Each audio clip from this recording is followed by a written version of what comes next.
this book, I did enjoy it. And I was shocked. I was actually shocked that I enjoyed it. Was it a perfect book? Is there a perfect book that somebody's written? No.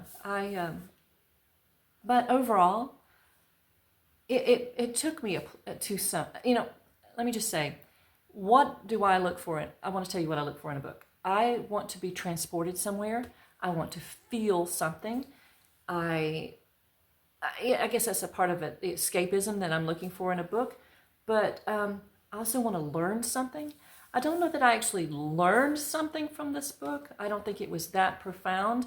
But in the end, it did take me somewhere. It did help me kind of connect to my past a little bit more, kind of bring up some of that, and so I could ponder that a little bit more. So would I recommend this? Yes. Yes, I would. Yes, I would. Was it all depressing? No, it wasn't. There were some moments in here of lightness. Even the landscape itself brought a bit of levity at times, because I could picture the beauty of it and so forth, and the peace that she found in it, in her loneliness. Now, this is where I'm going to get to spoilers. So you're going to have to go take a refrigerator break or something, okay? If you don't want to hear any spoilers. So, spoiler alert, spoiler alert. There you go. Now, in this book, with how she has met Tate and Chase, and the relationship she had with both of these men, young men. So I found a lot of charm initially with the Tate Kaya story, except for one thing, the age difference. I did not care for how handsy he got with a 14-year-old girl. Okay, do I understand it, especially maybe in that time frame in the middle of nowhere, an 18-year-old falling for a 14-year-old? Yes. I've actually seen that myself with people that I have met, where this young man who was in his early 20s fell for a girl that age. That was disturbing, but he ended up marrying her, and that was 20 years ago, and they've had several children and are missionaries. So, but would I want that for my children? No, I would not. So it's hard for me to judge. It felt uncomfortable, and maybe that was the intention of the author. I don't know, or just to portray that's something that could happen there.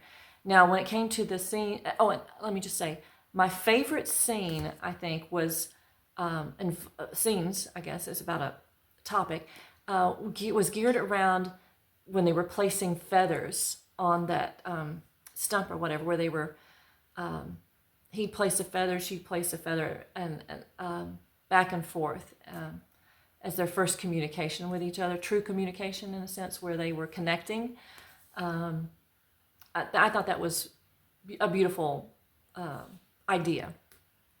Now, that being said, some of the other things are a little odd, like Tate being the first person to tell her how a woman's body works. Like, here's your intro to puberty. I'm a teenage boy. Let me tell you. That seemed way out in my feels. I was like, what? What? No, what? Because come on, that's so unlikely. I don't even think a teenage girl would tell another teenage girl that. First of all, the girl was 14, so I don't think this is something that would, instead of 11, 12, I don't think most girls even would come up and say, oh, you're complaining of stomach cramps? Oh, maybe it's because you're having, you're turning into a woman.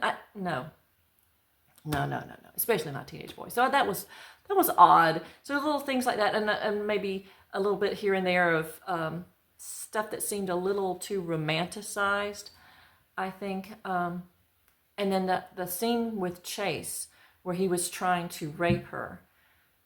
That I feel like the book, even though it was hard to to read. I'm very sensitive about things like that in books and especially in movies. But it explained more about why she was so upset and why she would have done what she did through the rest of the story. The movie made little, kind of tapped it all down. Like he was just getting a little too handsy, a little too frisky. And I'm like, no, are you kidding me? He was trying to rape her. It was, I thought they dropped an important element in the movie with that, because that spurred on everything else. And when things this storyline goes back and forth, which I like that kind of timeline where they're in the present, which was 1969, 1970, where they're doing an investigation of who killed Chase.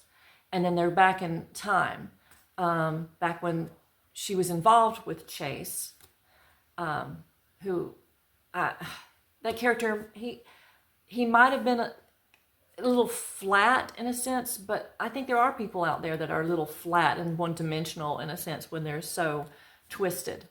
I mean, they did, the book and the movie to some extent tried to show that he had another side, which is why he wore her shell, and that he had two sides to him. I don't think it got explored that well on either end of this, the book or the movie, but it was almost there for me.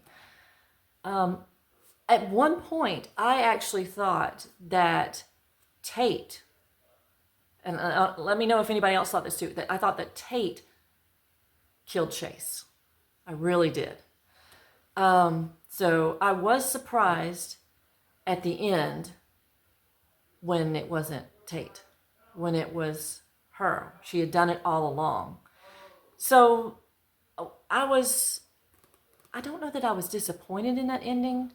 A little confused maybe, because I don't know that even though it was foreshadowed by where she talked about lightning bugs biting off the head of their mates and so forth, so on, and where she was trying to illustrate how nature is more brutal, but that it's not sin, and then to maybe justify to herself later, especially when with her poem, where she basically confessed way after the fact, and she was already dead by this time, where she confessed to having killed Chase. I wasn't dissatisfied with that ending. I'm kind of glad that it wasn't exactly what I thought it was going to be, that it was Tate all along, because that was a little too predictable. But I guess I needed something a little more.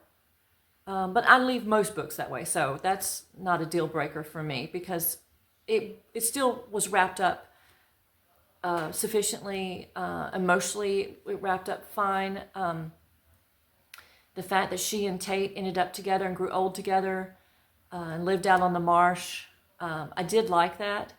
It was saddened me though that she didn't tell him all these years that she had killed Chase.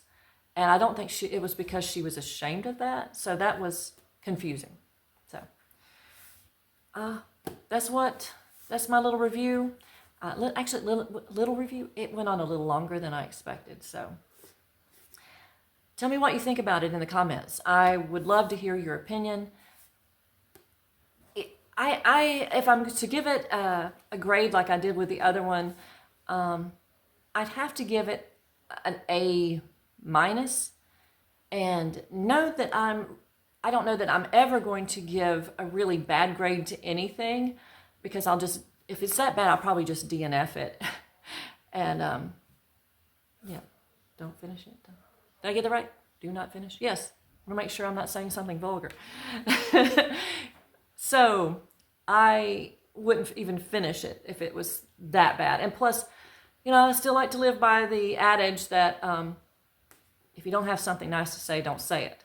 So, it's because I am a Southern girl at heart here. So, A-. I won't read it again. I can't imagine that I would. And there are very few things that I find worth another read. And that would, 1, Frankenstein by Mary Shelley. 2, The Great Gatsby, F. Scott Fitzgerald. And for the life of me, I can't think of another. So it'll come to me later, I'm sure. But there, very rarely do I want to read something again or watch a movie again. So I'll leave you on that little ending there, because life is happening. I hear water running, and it shouldn't be right now. So I'm going to go see what my son is up to and make sure that our kitchen isn't flooding. So hope you have a great day. It's snowing outside, and I probably won't get out in it. How about you? All right. Take care. See you next time. Bye.